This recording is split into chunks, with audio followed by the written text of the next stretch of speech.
Hi all, Leeds അക്കാദമിയുടെ മറ്റൊരു വീഡിയോയിലേക്ക് എല്ലാവർക്കും സ്വാഗതം.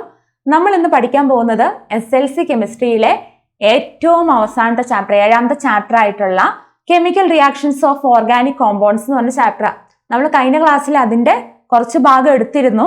അതിനകത്തുള്ള കുറച്ച് റിയാക്ഷൻസ്, ഒരു 5 റിയാക്ഷൻസ്, വളരെ ഇമ്പോർട്ടൻ്റ് ആയിട്ടുള്ള 5 റിയാക്ഷൻസ് നമ്മൾ കഴിഞ്ഞ ക്ലാസ്സിൽ പഠിച്ചതാണ്.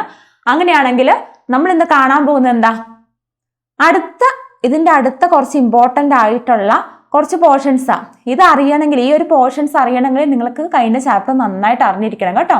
എങ്ങനെയാണ് ഒരു ഓർഗാനിക് കോമ്പൗണ്ടിന് പേര് കൊടുക്കുക, അങ്ങനെയുള്ള കാര്യങ്ങളൊക്കെ നന്നായിട്ട് അറിയാമെങ്കിൽ ഇത് ഈസി ആയിട്ട് നിങ്ങൾക്ക് പഠിച്ചെടുക്കാൻ പറ്റുന്നത് കേട്ടോ. അപ്പോൾ നമുക്ക് പഠിച്ചാലോ? ഓക്കെ.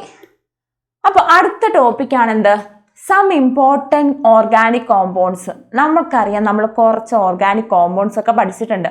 കാർബൺ, ഹൈഡ്രജന് മാത്രം വരുന്ന കുറേ കോമ്പൗണ്ട്സ് പഠിച്ചിട്ടുണ്ട്. പിന്നെ എന്താ, ഫങ്ഷണൽ ഗ്രൂപ്പ് വരുന്ന കോമ്പൗണ്ട്സ് പഠിച്ചിട്ടുണ്ട് അല്ലേ. അതിനകത്ത് നിങ്ങൾക്ക് ഇപ്പോൾ പഠിക്കാനുള്ളത് ആൽക്കഹോൾ ഫങ്ഷണൽ ഗ്രൂപ്പ് വരുന്ന കോമ്പൗണ്ട്, പിന്നെ കാർബോക്സിലിക് ആസിഡ്, അതുപോലെ എസ്റ്റർ. ഈ ഒരു 3 സാധനങ്ങളാണ് നിങ്ങൾ മെയിനായിട്ട് എടുത്ത് പഠിക്കേണ്ടത്. അപ്പോൾ ഫസ്റ്റത്തെയാണ് എന്ത്, ആൽക്കഹോൾ. നമുക്കറിയാം ആൽക്കഹോൾ എന്താന്ന് അല്ലേ. ഒന്നുമില്ല, നമുക്ക് ഇപ്പൊ കെമിസ്ട്രി ഒന്നും അറിയില്ലെങ്കിൽ തന്നെ നമുക്കറിയാം ആൽക്കഹോൾ എന്താന്നല്ലേ. ഈ ആൽക്കഹോളിന്റെ ഫങ്ഷണൽ ഗ്രൂപ്പ് കഴിഞ്ഞ ക്ലാസ്സിൽ നമ്മൾ പഠിച്ചതാണ്, നിർബന്ധമായിട്ടും പഠിച്ചിരിക്കേണ്ട കാര്യമാണ്. എന്ത്, OH ആണ് അല്ലേ. OH ആണ് അതിന്റെ ഫങ്ഷണൽ ഗ്രൂപ്പ്, അല്ലെങ്കിൽ ഹൈഡ്രോക്സിൽ ഗ്രൂപ്പ് എന്ന് പറയും. ഇത് നിങ്ങൾക്ക് അറിയാലോ. ഓക്കെ. ഇനി ഈ ആൽക്കഹോളിന് പേര് കൊടുക്കുന്ന കാര്യം നിങ്ങൾക്ക് അറിയാലോ. നമുക്കൊരു 2-3 എണ്ണത്തിന് പേര് കൊടുത്ത് നോക്കിയാലോ. ഒന്ന് നോക്കാം. ഇതാണെന്ത്, ഒരു കാർബൺ ഉള്ള കോമ്പൗണ്ടുകൾ നമ്മൾ എന്ത് പറയും, മെത്ത് എന്ന് പറയും. ഇതുമായിട്ട് എന്താ, സിംഗിൾ ബോണ്ടിലാണ് എന്ത് വരുന്നത്, OH വരുന്നത്. അപ്പൊ നമുക്ക് എങ്ങനെ എഴുതാം, മെത്തൻ എഴുതാം. മീഥെയിൻ എഴുതാണ്ട് മെത്തൻ എഴുതാം. OH-ന്, ആൽക്കഹോളിന്റെ പേര് എഴുതുമ്പം OH-ന് നമ്മൾ എങ്ങനെ എഴുതും, ഓൾ എന്ന് എഴുതും. അപ്പൊ മെത്തനോൾ എന്ന് എഴുതും. അടുത്തതാണ് ഇപ്പൊ CH3, CH2, CH2, OH. ഇതിന്റെ പേരെന്താ, നിങ്ങൾ തന്നെ ഒന്ന് ആലോചിച്ച് നോക്കിയേ. ആദ്യം എന്ത് ചെയ്യുക, ലോങ്ങസ്റ്റ് ചെയിനിലെ കാർബണാറ്റത്തിന് എണ്ണ. കാർബണാറ്റം എത്ര എണ്ണം ഉണ്ട്, 3 എണ്ണം ഉണ്ട്. 3 എണ്ണം ഉള്ളതിന് എന്ത് പറയും, പ്രൊപ്പ് എന്ന് പറയും. അത് കൂടാണ്ട് എല്ലാം സിംഗിൾ ബോണ്ട് ആണല്ലേ. അപ്പം പ്രൊപ്പൻ എന്ന് പറയും. OH വരുമ്പം പ്രൊപ്പനോൾ വരും. സിമ്പിൾ ആയിട്ട് പേര് കൊടുക്കത്തില്ലേ. അല്ലെങ്കിൽ നിങ്ങൾ എങ്ങനെ എഴുതും, പ്രൊപ്പൻ 3 ഓൾ എന്ന് എഴുതും. നിങ്ങൾ കൂടുതലും ഈ ഒരു രീതിയിൽ എഴുതാൻ വേണ്ടി ശ്രമിക്കാട്ടോ. കാരണം കുറച്ചുകൂടെ ആപ്റ്റ് ആയിട്ടുള്ളത് ഈ ഒരു രീതിയാണ്. അതുകൊണ്ട് ഇതും കൂടെ നിങ്ങളൊന്ന് പഠിച്ചു വെക്കാം. അടുത്തത് ഇനി നമ്മൾ നോക്കാൻ പോകുന്നത്, ഫസ്റ്റ് നമ്മൾ പറഞ്ഞ മെഥനോൾ നമ്മളിപ്പോൾ പറഞ്ഞായിരുന്നു. മെഥനോളിൻ്റെ പ്രിപ്പറേഷനും കാര്യങ്ങളും യൂസസ് ഒക്കെയാണ്.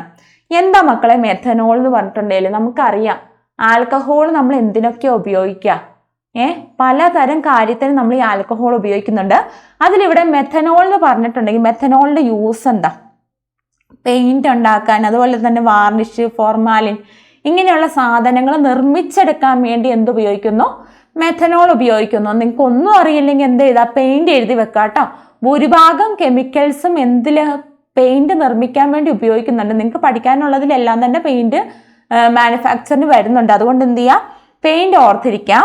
അടുത്തതാണ് മെഥനോളിന്റെ കെമിക്കൽ ഫോർമുല എന്താ, CH3OH. ഇതും ഓർത്തിരിക്കുക കേട്ടോ. ഇത് നമുക്കറിയാം, ഇത് നമുക്ക് എഴുതാൻ വേണ്ടി അറിയാം, ഈസി ആയിട്ട് എഴുതാൻ വേണ്ടി അറിയാം.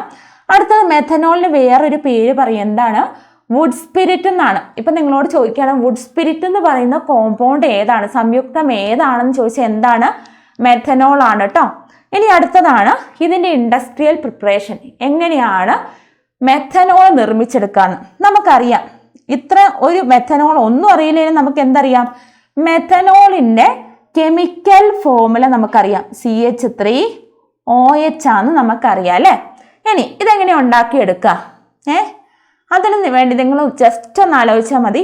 ഈ ഒരു നമുക്കറിയാവുന്ന ആ ഒരു സാധനം, ഉണ്ടാക്കിയെടുക്കേണ്ട സാധനത്തിൽ എന്തൊക്കെ ഉണ്ടെന്നൊന്ന് ആലോചിക്കുക. എന്തൊക്കെയുണ്ട്, ഒരു കാർബൺ ഉണ്ട്, ഒരു ഓക്സിജൻ ഉണ്ട്, 4 ഹൈഡ്രജൻ ഉണ്ടല്ലേ അല്ലേ. ഇനി ആലോചിക്കേണ്ടത് ഹൈഡ്രജൻ എങ്ങനെ ഒരു കെമിക്കൽ റിയാക്ഷനിൽ പങ്കെടുക്കുക. ഹൈഡ്രജൻ ഒരിക്കലും ഒറ്റയ്ക്ക് പോയി നിൽക്കുമോ, ഇല്ല. ഹൈഡ്രജൻ H2 ആയിട്ടാണ് ഒരു കെമിക്കൽ റിയാക്ഷനിൽ പങ്കെടുക്കുക. അപ്പൊ എന്ത് ചെയ്യാം, ഇവിടെ എത്ര ഹൈഡ്രജൻ ഉണ്ട്? 3, 1, 4 ഉണ്ട്. അപ്പം എന്ത് ചെയ്യുക? ഇതിൻ്റെ ഫ്രണ്ടിൽ ഒരു 2 ഇട്ട് കൊടുക്കാം. ഓക്കെ അല്ലേ? ഇനി അപ്പം 4 ഹൈഡ്രജൻ നമ്മളാക്കിയേ. ഇനി അടുത്തതാണ് എന്ത്? ഒരു കാർബണും ഉണ്ട്, ഒരു ഓക്സിജനും ഉണ്ട്. ഇവരെ എവിടെ കൊണ്ട് എഴുതും? ഇവർ നമുക്ക് ഒരുമിച്ച് അങ്ങ് എഴുതാം, CO എന്ന് എഴുതാം. അപ്പം നമുക്ക് എന്ത് കിട്ടും ഇതിൽ നിന്ന്? മെഥനോൾ എന്ന് പറഞ്ഞ കോമ്പൗണ്ട് കിട്ടും. ഇത് നിങ്ങൾക്ക് ഒരു ആരോ മാർക്ക് ഇട്ടിട്ട് എഴുതിയാലും മതി. റിവേഴ്സിബിൾ റിയാക്ഷൻ ആയതുകൊണ്ടാട്ടോ ഇതിങ്ങനെ 2 ആരോ മാർക്ക് ഇട്ട് എഴുതിയേക്കണേ. അപ്പം നമുക്ക് എങ്ങനെ പറയാം? കാർബൺ മോണോക്സൈഡ് ഹൈഡ്രജനുമായിട്ട് റിയാക്ട് ചെയ്ത് കഴിയുമ്പം കിട്ടുന്ന കോമ്പൗണ്ടാണ് മെഥനോൾ. ഓക്കെ, ഇത്രയും കാര്യം പഠിച്ചല്ലോ. സിമ്പിൾ അല്ലേ? സിമ്പിളായിട്ട് നമുക്ക് പ്രിപ്പറേഷൻ എഴുതിയെടുക്കാവുന്നുള്ളൂ. വ്യാവസായിക നിർമ്മാണമാണ്, അതായത് കൂടുതൽ എമൗണ്ടിൽ നമ്മൾ എങ്ങനെയാണ് ഇതൊന്ന് നിർമ്മിച്ചെടുക്കാന്ന്. ഓക്കെ, അങ്ങനെയാണെങ്കിൽ നമ്മൾ അടുത്തതിലോട്ട് പോവാട്ടോ. ഈ ആൽക്കഹോളിൻ്റെ തന്നെ 2 എണ്ണം നിങ്ങൾക്ക് പഠിക്കാനുള്ളത്. ഫസ്റ്റത്തെയാണ് മെഥനോള്, അടുത്തതാണ് എഥനോള്. എഥനോൾ എന്ന് പറഞ്ഞാൽ എന്താ? ഗ്രേപ്പ് സ്പിരിറ്റ് എന്ന് പറയും. എന്താ ഗ്രേപ്പ് സ്പിരിറ്റ്? എഥനോൾ നമ്മൾ നിർമ്മിച്ചെടുക്കുന്ന പ്രക്രിയ നിങ്ങൾക്ക് കുറച്ചുകൂടി ഇമ്പോർട്ടൻ്റ് ആണ് കേട്ടോ. ആദ്യം നിങ്ങൾ എന്താ അറിഞ്ഞിരിക്കുക? എഥനോളിൻ്റെ കെമിക്കൽ ഫോമുല അറിഞ്ഞിരിക്കാം. ഈത്ത് എന്ന് പറയുമ്പോൾ തന്നെ എത്ര കാർബൺ ഉണ്ട്? 2 കാർബൺ ഉണ്ടല്ലേ. അപ്പം നമുക്ക് എങ്ങനെ എഴുതാം? CH3 CH2 പിന്നെ OH. ഇതിനെയാണ് എന്ത് പറയാ? എഥനോൾ എന്ന് പറയാ അല്ലേ. അപ്പം നിങ്ങളോട് ചോദിക്കാം, ഗ്രേപ്പ് സ്പിരിറ്റ് എന്ന് പറഞ്ഞ് അറിഞ്ഞിരിക്കുന്ന കോമ്പൗണ്ട് അതേതാ? എഥനോൾ ആണല്ലേ. അതിൻ്റെ കെമിക്കൽ ഫോമുല ഡയറക്റ്റ് ആയിട്ട് നിങ്ങൾക്ക് എഴുതാം, CH3 CH2 OH. സിമ്പിൾ അല്ലേ? ഇനിയിപ്പോൾ ഇത് തന്നിട്ട് നിങ്ങളോട് ഇത് എന്താണെന്ന് ചോദിക്കും. എന്താ? അതും എഥനോൾ തന്നെയാട്ടോ. എന്തിനാ ഇത് ഉപയോഗിക്കുന്നത്? നമ്മൾ നേരത്തെ പറഞ്ഞ പോലെ പെയിൻറ്റ്, അതുപോലെ തന്നെ ഫ്യൂവല്, ഈ ഫ്യൂവലൊക്കെ ആയിട്ട് നമ്മൾ എന്തുപയോഗിക്കുന്നുണ്ട്? എഥനോൾ ഉപയോഗിക്കുന്നുണ്ട്. ഇത്രയും കാര്യം ബേസിക് ആയിട്ട് നിങ്ങൾ അറിഞ്ഞിരിക്കുക.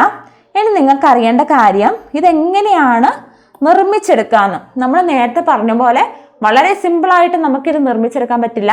വളരെ സിമ്പിളായിട്ട് നമുക്ക് നിർമ്മിച്ചെടുക്കാൻ പറ്റും, പക്ഷേ ഇൻഡസ്ട്രിയലായിട്ട് വ്യാവസായികമായിട്ട് നമ്മൾക്ക് കൂടുതൽ എമൗണ്ടിൽ ഈ ഒരു സാധനം നിർമ്മിച്ചെടുക്കണമെങ്കിൽ വേറൊരു ടെക്നിക്ക് ഉണ്ട്. അതാണ് നമ്മൾ നോക്കാൻ വേണ്ടി പോണേ കേട്ടോ. ഫസ്റ്റത്തെയാണ് സൂക്രോസ്. നമുക്കറിയാം കുറച്ച് ഈ പഞ്ചസാരയൊക്കെ ഇല്ലേ, ഇപ്പം നമ്മൾ കുറച്ച് മുന്തിരി എടുത്ത് വൈനിട്ട് വെക്കുവാണെങ്കിൽ എന്ത് ചെയ്യും? മുന്തിരി എല്ലാം കഴുകി വൃത്തിയാക്കി ഉണക്കി എന്ത് ചെയ്യുന്നു? കുറേ പഞ്ചസാര ഈസ്റ്റൊക്കെ ഇട്ട് വെക്കൂലോ, വെള്ളം ഒഴിച്ച് മൂടി വെക്കൂലോ. അതുപോലെ തന്നെ ഇതെന്ത് ചെയ്യുന്നു? നമ്മൾ ആദ്യം എടുക്കുന്നത് എന്താ? മൊളാസസ് എന്ന് പറഞ്ഞൊരു സാധനം. എന്താ? മൊളാസസ് എന്ന് പറയും. എന്താ മൊളാസസ്?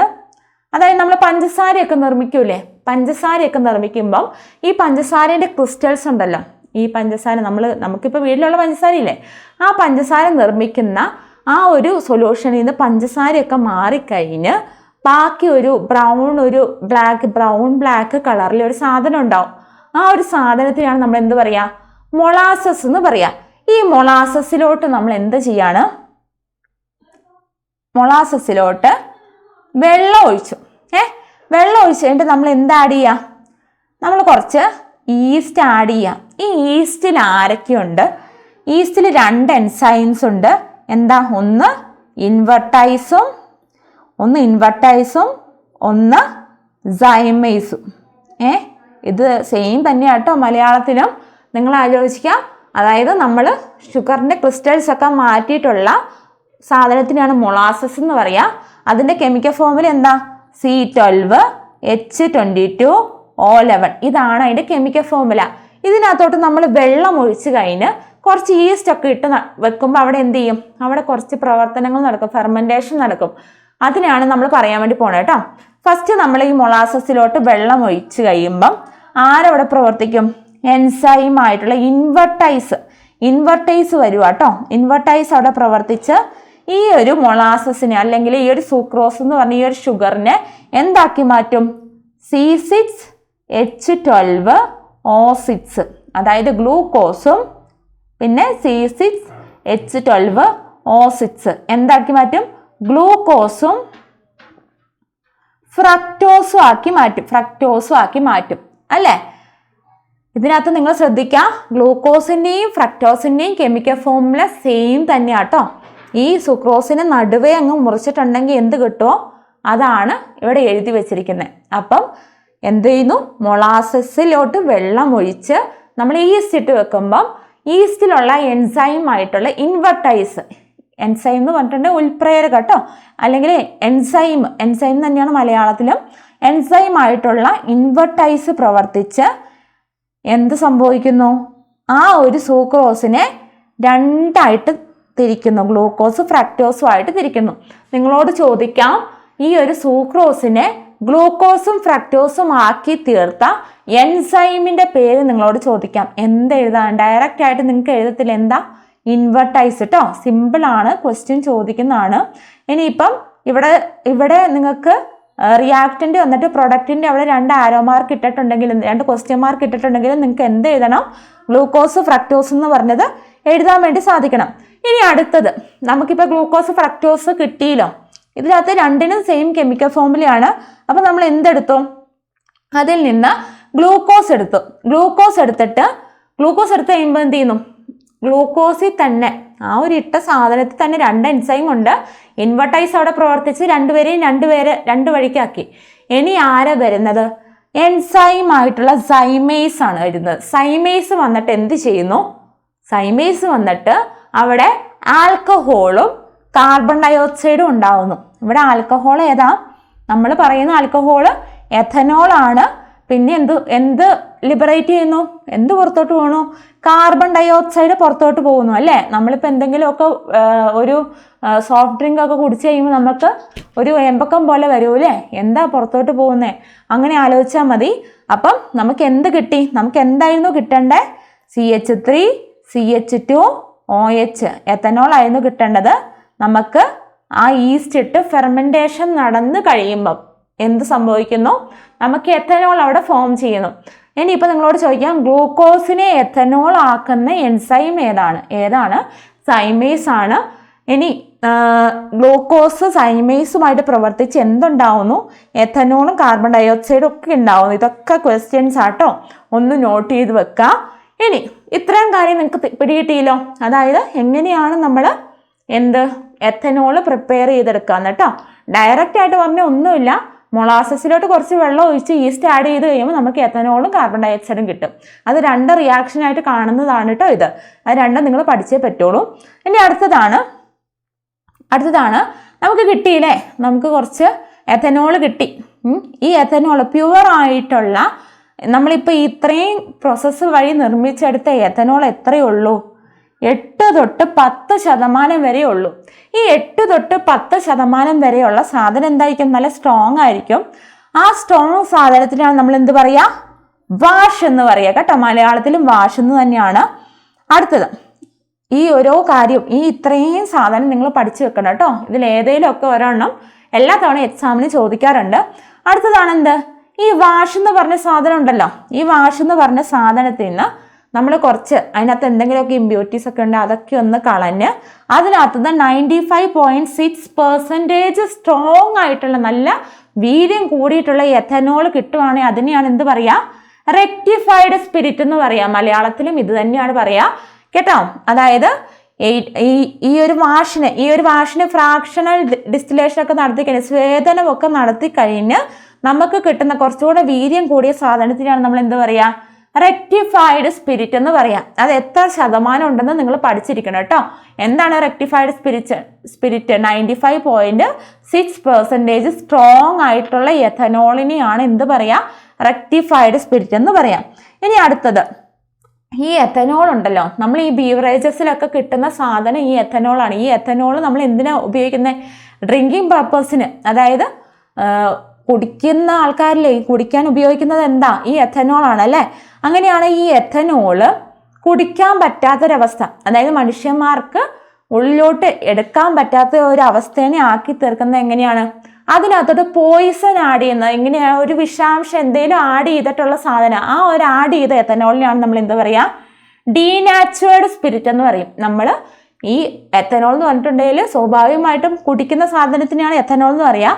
അതിനകത്തോട്ട് പോയിസൺ ആഡ് ചെയ്ത് അതിനെ കുടിക്കാൻ പറ്റാത്ത വേറെ എന്തിനെങ്കിലും യൂസിന് ഉപയോഗിക്കാൻ പറ്റുന്ന ആ ഒരു അവസ്ഥേനെയാണ് എന്ത് പറയുക, ഡീനാച്ചുവേർഡ് സ്പിരിറ്റ്. പഠിച്ചിരിക്കണം കേട്ടോ. അടുത്തതാണെന്ത്, നമ്മളിപ്പം ഈ വിഷം ആഡ് ചെയ്തു എന്ന് പറഞ്ഞല്ലോ, ഈ ആഡ് ചെയ്യുന്ന വിഷം എന്താ, മെഥനോൾ ആണെങ്കിൽ അതിന് എന്ത് പറയും? മീഥൈലേറ്റഡ് സ്പിരിറ്റ് എന്ന് പറയും. മെഥനോൾ ആണ് നമ്മൾ ആഡ് ചെയ്യുന്നെങ്കിൽ മീഥൈലേറ്റഡ് സ്പിരിറ്റ്.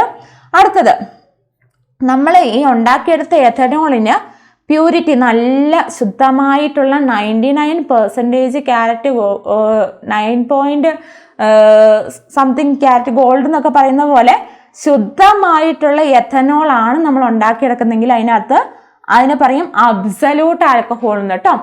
അതായത് നമ്മളിപ്പോൾ ഉണ്ടാക്കിയെടുത്ത സാധനം നല്ല പരിശുദ്ധമാണ്, ശുദ്ധമാണെങ്കിൽ അതിന് എന്ത് പറയും? അബ്സല്യൂട്ട് ആൽക്കഹോൾ എന്ന് പറയും. അടുത്തത്, ഈ അബ്സല്യൂട്ട് ആൽക്കഹോളും പെട്രോളും കൂടെ മിക്സ് ചെയ്യുമ്പോൾ അതിന് പറയുന്ന പേരെന്താ? Power alcohol. അതിന് പിന്നെ കുറച്ച് പവർ കിട്ടിട്ടോ. അങ്ങനെ ഓരോ കാര്യം വെച്ച് ഓർത്തിരിക്കുക. എന്താ ഓർത്തിരിക്കുക? വാഷ് എന്താന്ന് അറിഞ്ഞിരിക്കുക, റെക്ടിഫൈഡ് സ്പിരിറ്റ് എന്താന്ന് അറിഞ്ഞിരിക്കുക, denatured spirit, methylated spirit, absolute alcohol, power alcohol, ഇതെല്ലാം നിങ്ങൾ അറിഞ്ഞിരിക്കണം കേട്ടോ. വളരെ ഇമ്പോർട്ടൻ്റ് ആണ്. ഇനി അടുത്തതാണ് കാർബോക്സിലിക് ആസിഡ്. നമുക്കറിയാം, നമ്മൾ ആൽക്കഹോളിന്റെ 2 എണ്ണം പറഞ്ഞു, മെയിൻ ആയിട്ടുള്ള 2 എണ്ണം പറഞ്ഞു. അടുത്തതാണ് എന്ത്? Carboxylic acid. നമുക്കറിയാം എന്താ കാർബോക്സിലിക് ആസിഡ്? കഴിഞ്ഞ ക്ലാസ്സിൽ പഠിച്ചതാണ്. അതായത് COOH ഫങ്ഷണൽ ഗ്രൂപ്പ് വരുന്നതിനെയാണ് എന്ത് പറയാ? കാർബോക്സിലിക് ആസിഡ് എന്ന് പറയാ. കാർബോക്സിലിക് ആസിഡ് പലതരം ഉണ്ടല്ലേ? CH3, CH2, COOH. ഇതിന്റെ പേരെന്താ? നിങ്ങളൊന്ന് ആലോചിച്ച് നോക്കാം. എന്ത് ചെയ്യാ? പറയാട്ടോ, നിങ്ങൾ തന്നെ കണ്ടുപിടിക്കാം. അടുത്തത് CH3, COOH. ഇതിനെന്ത് പറയും? എത്ര കാർബൺ ആറ്റം ഉണ്ടെന്നുണ്ട്? എത്ര കാർബൺ ആറ്റം ഉണ്ട്? 2 കാർബൺ ആറ്റം ഉണ്ട്. എന്ത് വരും? എത്ത് എന്ന് വരും അല്ലേ? ഇനി എല്ലാ സിംഗിൾ ബോണ്ട് അല്ലേ? ഒരു സിംഗിൾ ബോണ്ടേ ഉള്ളൂ, എഥെന്ന് വരും. കാർബോക്സിലിക് ആസിഡ് ആണ് എന്ത് വരും? ഓയിക് ആസിഡ് എന്ന് വരും. സിമ്പിൾ അല്ലേ? എത്തനോയിക് ആസിഡ് കേട്ടോ. അങ്ങനെ 3 എണ്ണമാണ് നിങ്ങൾക്ക് പഠിക്കാനുള്ളത്. അതിനകത്ത് ഫസ്റ്റത്തെയാണ് എന്ത്? Methanoic acid. കാർബൺ ആറ്റത്തിന്റെ എണ്ണം കേട്ടോ. നിങ്ങൾ നോക്കുമ്പം ഇവിടെ ഒരു ഹൈഡ്രജൻ, ഒരു കാർബൺ, 2 ഓക്സിജൻ, പിന്നെ ഒരു ഹൈഡ്രജൻ ഒക്കെ കാണുന്നേ. കാർബൺ ആറ്റത്തിന്റെ എണ്ണം ഒരു കാർബൺ ആറ്റം ആണെങ്കിൽ എന്താ അതിന്റെ പേര്? മെത്ത് എന്ന് വരും കേട്ടോ. ഒരു കാർബൺ ആറ്റം ഉള്ളൂ, എന്ത് വരും? മിത്ത് എന്ന് വരും. ആ മെത്തിന്റെ കൂടെ ഇത് സിംഗിൾ ബോണ്ടാ അല്ലേ? കാർബോക്സിലിക് ആസിഡിൽ ഡബിൾ ബോണ്ട് അങ്ങനെ വരുമോ? ആ ഒരു സംയുക്തത്തിൽ വേറെ എവിടെയെങ്കിലും വന്നാലേ ഉള്ളൂ. പക്ഷെ നിങ്ങൾക്ക് പഠിക്കാനുള്ള സിമ്പിളായിട്ടുള്ള സാധനമാണ്. ഡബിൾ ബോണ്ട് ഒന്നും വരില്ല. ഈ കാർബോക്സിലിക് ആസിഡ് എപ്പോഴും എവിടെ കിടക്കുള്ളൂ? സൈഡിൽ ഏതെങ്കിലും ഒരു മൂലയ്ക്കേ കിടക്കുള്ളൂ. കാരണം എന്താ? അതിന് അല്ലേ തന്നെ എത്ര ബോണ്ട് ഉണ്ട്? 3 ബോണ്ട് ഉണ്ട്. ഇനി ഒരു ബോണ്ടും കൂടെ മതി. അപ്പം എവിടെ നിൽക്കുള്ളൂ? ഏതെങ്കിലുമൊക്കെ സൈഡിലേ നിൽക്കുള്ളൂ. ആ കാര്യം ഒന്ന് ഓർത്തിരിക്കുക കേട്ടോ. ഇനി അടുത്തതാണ് ഈ ഒരു മെഥനോയിക് ആസിഡ്. നമ്മളിപ്പോൾ ഒരു മെഥനോയിക് ആസിഡ് എന്ന് എഴുതി, ഒരു കാർബൺ ആറ്റം ഉള്ളതിനെ മെഥനോയിക് ആസിഡ് എന്ന് പറഞ്ഞു. ഈ മെഥനോയിക് ആസിഡിന് വേറൊരു പേരും പറയും. അതിനെയാണ് എന്ത് പറയാ? ഫോർമിക് ആസിഡ് എന്ന് പറയും. ഈ ഒരു പേര് വെച്ച് നിങ്ങൾക്ക് ചോദിക്കാട്ടോ, എന്താണ് ഫോർമിക് ആസിഡ്? കെമിക്കൽ ഫോമിൽ എഴുതാൻ പറ്റുന്ന എന്ത് എഴുതാം? HCOOH. സിമ്പിൾ അല്ലേ? COOH അറിയാമെങ്കിൽ അതിൻ്റെ തൊട്ട് ഇപ്പുറത്തൊരു H ഇട്ടാൽ മതി. അങ്ങനെയാണെങ്കിൽ അടുത്തതാണ് എന്ത്? Ethanoic acid. എത്ര കാർബൺ വരും? 2 കാർബൺ വരും. CH3, COOH. അതിന് എന്ത് പറയും? Acetic acid. അല്ലെങ്കിൽ വിനാഗിരി ഉണ്ടാക്കാൻ വേണ്ടി ഉപയോഗിക്കുന്ന ആസിഡ് ഏതാണ്? Acetic acid. ചോദിച്ചിട്ടുണ്ട് കേട്ടോ, ക്വസ്റ്റ്യൻ ആണേ, പഠിച്ചോണം കേട്ടോ. ഇനി പിന്നെ ഇത് നേരെ തിരിച്ചും ചോദിക്കാം. CH3, COOH അതിൻ്റെ വല്ല യൂസസും ചോദിച്ചിട്ടുണ്ട്. എന്താ നമുക്ക് അറിയാം വീട്ടിൽ എന്തിനാ വിനാഗിരി ഉപയോഗിക്കുന്നതെന്ന്. അപ്പം വിനാഗിരി ഉണ്ടാക്കാൻ വേണ്ടി എന്തുപയോഗിക്കുന്നു? എഥനോയിക് ആസിഡ് ഉപയോഗിക്കുന്നു. ഇത് പഠിച്ചിരിക്കുക കേട്ടോ, ഇമ്പോർട്ടൻ്റ് ആണ്. അതിന് എന്തും കൂടെ പറയും? അസറ്റിക് ആസിഡ് എന്നും കൂടെ പറയും. അത്രയും കാര്യം ഓർത്തിരിക്കാം. ഇനി അടുത്തതാണ് അടുത്തതാണ് എഥനോയിക് ആസിഡിന്റെ പ്രിപ്പറേഷൻ. മെഥനോയിക് ആസിഡിന്റെ പ്രിപ്പറേഷൻ നിങ്ങൾക്ക് പഠിക്കാനില്ല കേട്ടോ. ഇതിന്റെ കൂടെ പ്രൊപ്പനോയിക് ആസിഡും ഉണ്ട്. പ്രൊപ്പനോയിക് ആസിഡിന് വേറെ പേരൊന്നുമില്ല, പ്രൊപ്പനോയിക് ആസിഡ് തന്നെയാണ്. അതുകൊണ്ടാട്ടോ ഞാൻ ഇവിടെ എഴുതാത്തത്. അപ്പം അടുത്തതാണ് എഥനോയിക് ആസിഡ്. എഥനോയിക് ആസിഡ് എന്ന് പറഞ്ഞിട്ടുണ്ടെങ്കിൽ 2 കാർബൺ ആറ്റം വരുന്നത്. നിങ്ങൾ ഈ ഫങ്ഷണൽ ഗ്രൂപ്പിന്റെ കൂടെ തന്നെ ഒരു കാർബൺ ആറ്റം ഉണ്ട്, അതും കൂടെ നോക്കണം കേട്ടോ. അപ്പം ഈ 2 കാർബൺ ആറ്റം വരുന്ന സാധനത്തിന് ഞാൻ എന്ത് പറയാ? എഥനോയിക് ആസിഡ് എന്ന് പറയാം അല്ലേ? അപ്പം ഇത് എന്തിനാ ഉപയോഗിക്കുന്നത്? വിനാഗിരിയൊക്കെ ഉണ്ടാക്കാൻ വേണ്ടി നമ്മൾ എന്തുപയോഗിക്കും? എഥനോയിക് ആസിഡ് ഉപയോഗിക്കും. പിന്നെ ഉള്ള റയോൺസ്, നമുക്കറിയാം ചില തുണി ഐറ്റംസ്, പിന്നെ റബ്ബർ ഇൻഡസ്ട്രിയിൽ എന്ത് ഉപയോഗിക്കുന്നുണ്ട്? എഥനോയിക് ആസിഡ് ഉപയോഗിക്കുന്നുണ്ട്. ഈ ഒരു യൂസസ് ഒക്കെ നിങ്ങൾ അറിഞ്ഞിരിക്കുക. വിനെഗർ എന്നുള്ള ആ യൂസ് അത് നിങ്ങൾ മെയിനായിട്ട് അറിഞ്ഞിരിക്കുക. പിന്നെ ഉള്ളത് റബ്ബർ ഇൻഡസ്ട്രി. നിങ്ങൾക്ക് അറിയാം റബ്ബർ വ്യവസായത്തിനൊക്കെ ഉപയോഗിക്കും എന്നുള്ള കാര്യവും ജസ്റ്റ് ഒന്ന് ഓർത്തിരിക്കുക കേട്ടോ.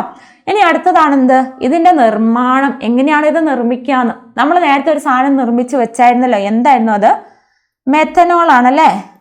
നേരത്തെ മെത്തനോൾ നമ്മൾ ഉണ്ടാക്കി വെച്ചു. നമുക്ക് ആദ്യം കിട്ടേണ്ടത് എന്താണെന്ന് ഓർക്കാം, എത്തനോയിക് ആസിഡാണ് നമുക്ക് ഉണ്ടാക്കിയെടുക്കേണ്ടത് അല്ലേ. അപ്പം ഇതിനകത്ത് നമ്മൾ നേരത്തെ മെത്തനോളിൻ്റെ നിർമ്മാണം എങ്ങനെയാണെന്ന് കണ്ടായിരുന്നു അല്ലേ. കാർബൺ മോണോക്സൈഡ് ഹൈഡ്രജനുമായിട്ട് ട്രീറ്റ് ചെയ്ത് കഴിയുമ്പോൾ മെത്തനോൾ കിട്ടും. അതേ സാധനം തന്നെ എന്ത് ചെയ്തു, നമ്മൾ ആ മെത്തനോളിൽ ഇങ്ങെടുത്തു, മെത്തനോൾ അവിടെ വെച്ച് ഇനി എന്ത് ചെയ്തു, സെയിം സാധനം കാർബൺ മോണോക്സൈഡ് തന്നെ ആഡ് ചെയ്ത് കഴിയുമ്പം ഈ കാർബൺ മോണോക്സൈഡ് എവിടെ വന്ന് കൂടും, ഈ ഒരു OH മുമ്പിൽ വന്ന് കൂടും. അപ്പോൾ എന്ത് കിട്ടും, എത്തനോയിക് ആസിഡ് കിട്ടും കേട്ടോ. സിമ്പിളായിട്ട് പഠിച്ചെടുക്കാൻ പറ്റുന്ന ഇൻഡസ്ട്രിയൽ പ്രിപ്പറേഷൻ ആണ്, ഇമ്പോർട്ടൻ്റ് ആണ്, പഠിച്ചിരിക്കുക കേട്ടോ. ഇനി അടുത്തതാണ് എന്ത്, എസ്റ്ററുകൾ. നിങ്ങൾ ഇതുവരെ പഠിക്കാത്തൊരു സാധനം കേട്ടോ. കഴിഞ്ഞ ചാപ്റ്ററിൽ നമ്മൾ ഈതർ പഠിച്ചായിരുന്നു, ആൽക്കോക്സി ഫങ്ഷണൽ ഗ്രൂപ്പുള്ള ഈതറിനെ പഠിച്ചായിരുന്നു. ഇനി നമ്മൾ പഠിക്കാൻ പോണത് എന്താ, എസ്റ്റർ. എന്താണ് എസ്റ്റർ? എസ്റ്ററിന്റെ ഫങ്ഷണൽ ഗ്രൂപ്പ് എന്താ, COO എന്ന് വരും കേട്ടോ, COO എന്ന് വരും. അപ്പോൾ എസ്റ്ററിഫിക്കേഷൻ എന്താ, എസ്റ്ററിഫിക്കേഷൻ എന്ന് പറഞ്ഞ പ്രോസസ്സാണ് ഇവിടെ എഴുതി വെച്ചിരിക്കുന്നത്.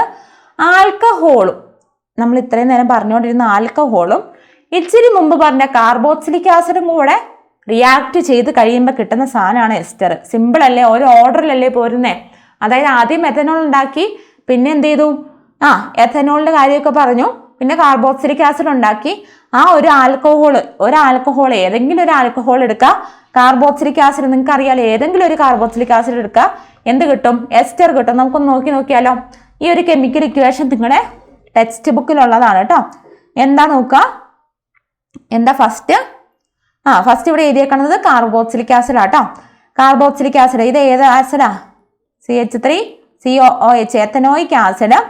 എന്തുമായിട്ട് റിയാക്ട് ചെയ്യുമ്പം, ആൽക്കഹോളുമായിട്ട് റിയാക്ട് ചെയ്യുമ്പോൾ എന്ത് കിട്ടും, ആൽക്കഹോളുമായിട്ട് റിയാക്ട് ചെയ്യുമ്പോൾ എന്ത് കിട്ടും, ഈഥൈൽ എത്തനോയേറ്റ് കിട്ടും കേട്ടോ. ഈഥൈൽ എത്തനോയേറ്റ് കിട്ടും, CH3COO. ഇതിനകത്ത് നിന്ന് എന്താ പോണേന്ന് നിങ്ങളൊന്ന് ആലോചിച്ചാൽ മതി. ഈ ഒരു ഇവിടെ എത്ര COOH, 2 OOH ഉണ്ട്.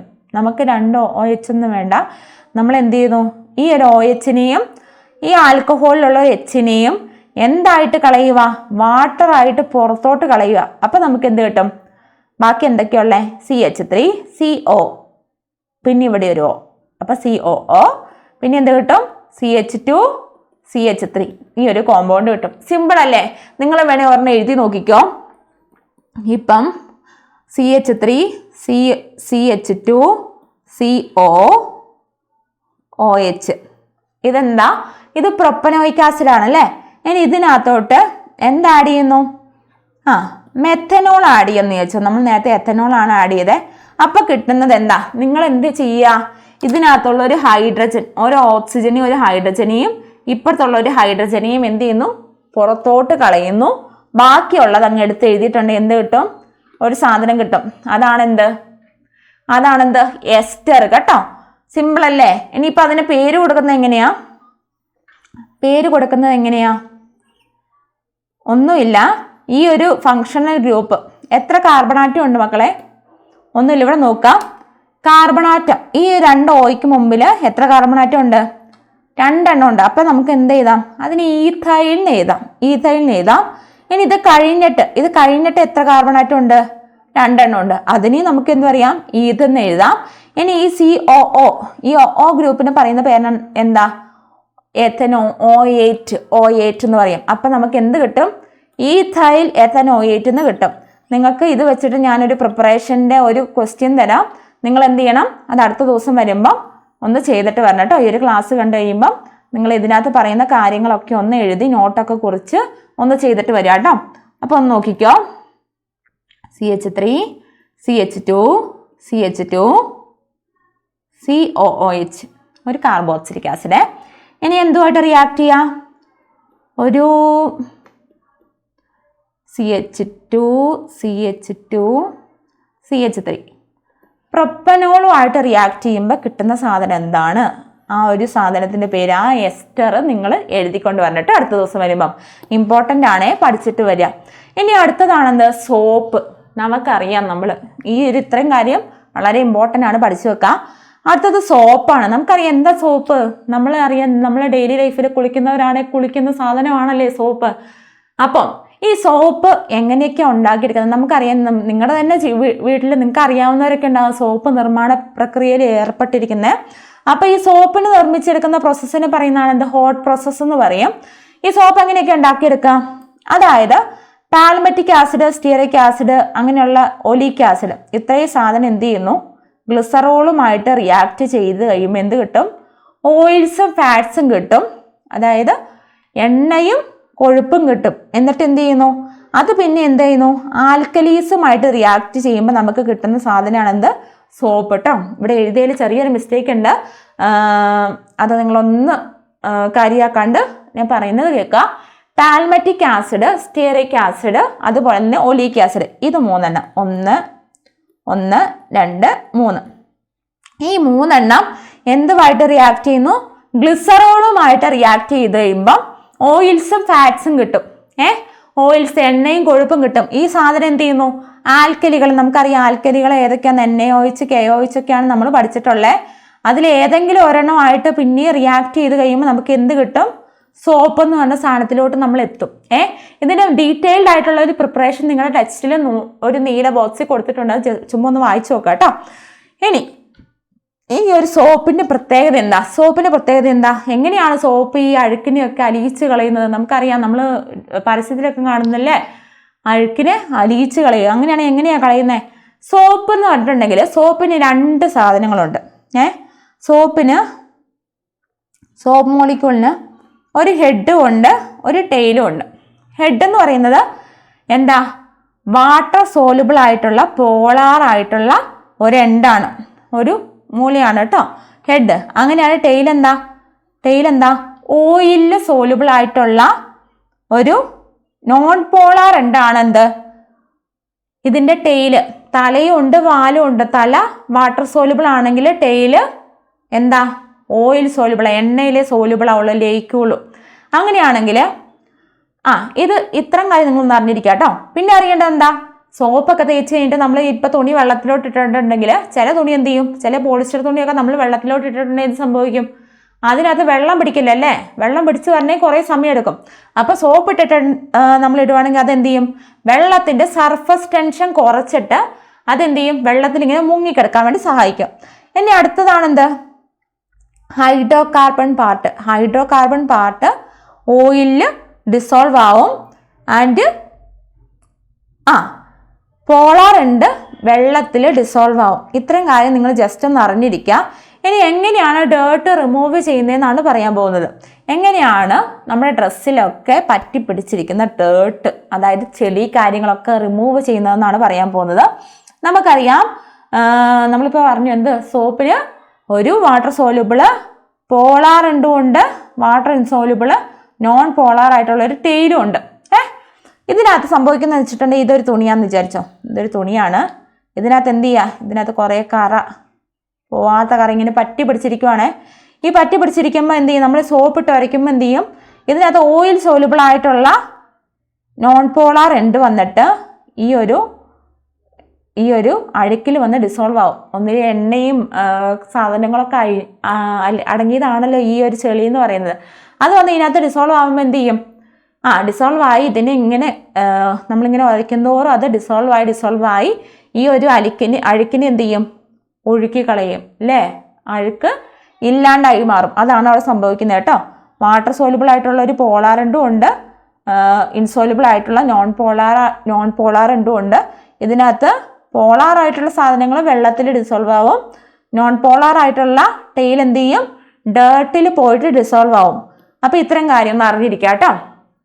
അടുത്താണ് ഡിറ്റർജൻറ്റ്. നമുക്കറിയാം എന്താ ഡിറ്റർജൻറ്റ്.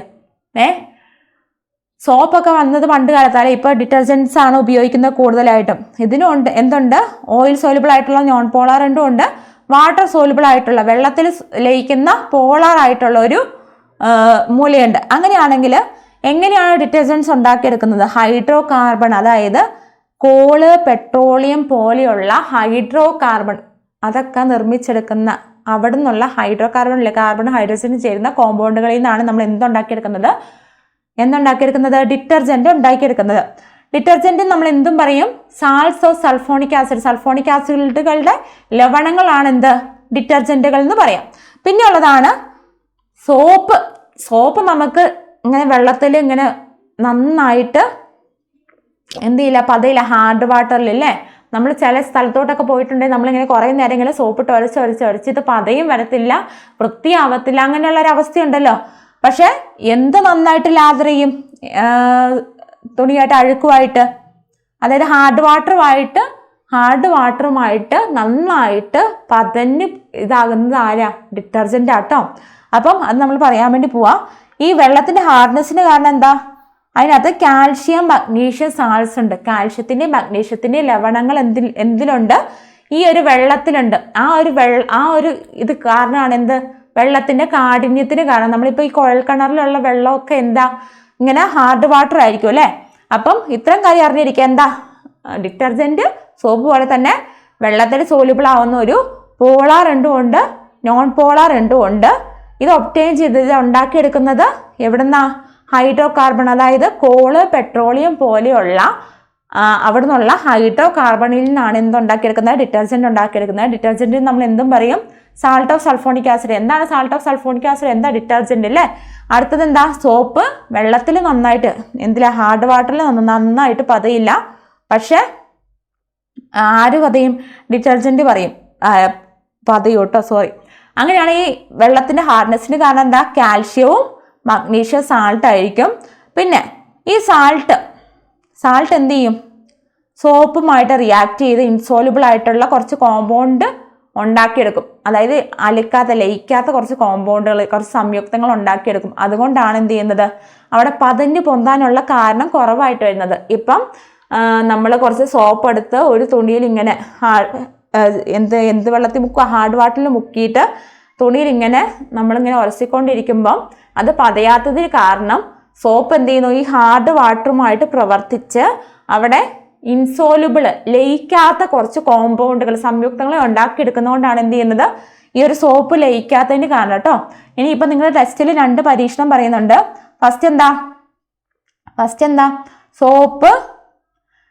സോപ്പ് നമ്മൾ സാധാ വെള്ളത്തിലും പിന്നെ ഹാർഡ് വാട്ടറിലും ഇട്ടിട്ട് നോക്കുന്ന ഒരു എക്സ്പെരിമെന്റ്. അതിനകത്ത് എന്ത് പറയുന്നു?